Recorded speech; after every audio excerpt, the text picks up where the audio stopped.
Buen día, mi nombre es Juan Pablo Flechas Guatibonza, estudiante de Administración de Empresas en la modalidad virtual de la Universidad de Boyacá. Hoy voy a presentarles la evolución del impuesto sobre la renta, un tributo fundamental para la financiación de los estados a lo largo de la historia. Esta línea de tiempo nos permitirá entender cómo y por qué este impuesto ha cambiado y se ha adaptado a lo largo del tiempo en diferentes partes del mundo. Comenzamos en el Reino Unido, en el año de 1799. Estamos en plena revolución industrial y el Reino Unido enfrenta altos costos de guerra debido a sus conflictos con Francia. Es en este momento cuando se introduce por primera vez el impuesto sobre la renta, con una tasa del 10% sobre los ingresos. Este impuesto fue determinante para financiar la guerra.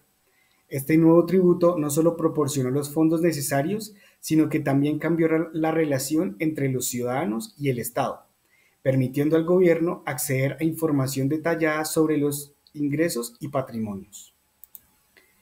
Ahora nos trasladamos a Prusia, en Alemania, en 1891. Alemania necesitaba financiar políticas sociales y paternalistas y vio en el impuesto sobre la renta una solución efectiva. Prusia adoptó este impuesto, inspirado en el modelo británico, pero con adaptaciones que permitían una auditoría más estricta de los contribuyentes. Este impuesto jugó un papel esencial en la financiación de la seguridad social y en la redistribución de la riqueza, aunque en un principio solo afectaba a los más ricos. Pasamos ahora a principios del siglo XX, en Estados Unidos. Con una economía en expansión, Estados Unidos necesitaba un sistema fiscal más equitativo y sostenible. Se establece el impuesto sobre la renta a nivel federal, con tasas progresivas que llegaban hasta el 77% dependiendo de los ingresos. Este impuesto marcó el fin de la dependencia de tarifas arancelarias y se convirtió en una herramienta clave para financiar al Estado, aunque también generó inquietudes entre diferentes sectores económicos. Los americanos buscaban modernizar sus sistemas fiscales y alejarse de los tributos coloniales. Intentan implementar impuestos directos y progresivos, con el impuesto sobre la renta, aunque enfrentan muchos desafíos en su aplicación.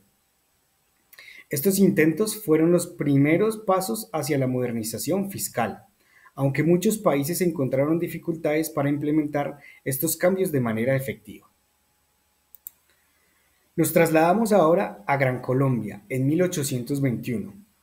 Tras la independencia, se reconoce la necesidad de modernizar el sistema fiscal heredado de la colonia. Se sanciona una ley que impone un 10% sobre los ingresos de la tierra y el capital, y entre un 2% y un 3% sobre los salarios gubernamentales.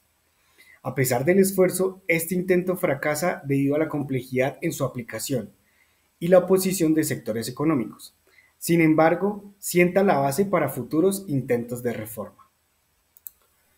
Nos quedamos en Colombia, pero avanzamos hasta 1918.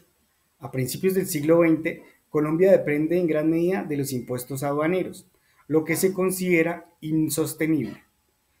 Se establece formalmente el impuesto sobre la renta mediante la Ley 56 de 1918, con una estructura cedular y tarifas modestas del 1% al 3%. Este impuesto marca el comienzo de un sistema fiscal más moderno en Colombia, aunque todavía en una fase inicial. Avanzamos a 1927, en Colombia. Hay una necesidad de simplificar y hacer más equitativo el sistema fiscal.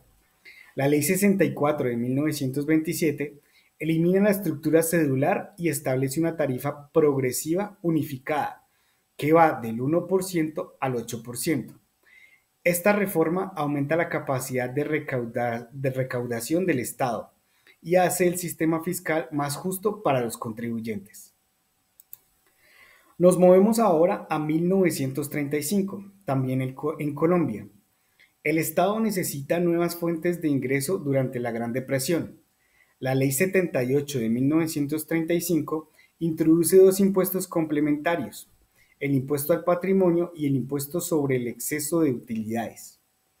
Estos impuestos fortalecen la capacidad del Estado para recaudar fondos, aunque el impuesto sobre el exceso de utilidades solo se aplica hasta 1970. Finalmente, llegamos a 1974 en Colombia. El sistema fiscal sigue evolucionando para capturar nuevas fuentes de ingreso. Se introduce el impuesto sobre la ganancia ocasional, parte de la concepción de la renta integral. Este nuevo impuesto amplía la base tributaria y permite al Estado capturar ingresos de transacciones esporádicas. Como hemos visto, la evolución del impuesto sobre la renta ha sido un proceso largo y complejo, influenciado por factores políticos, económicos y sociales. Este impuesto sigue siendo una herramienta clave para la financiación de los estados y la redistribución de la riqueza. Muchas gracias por la atención prestada. Espero haya sido de su agrado este contenido.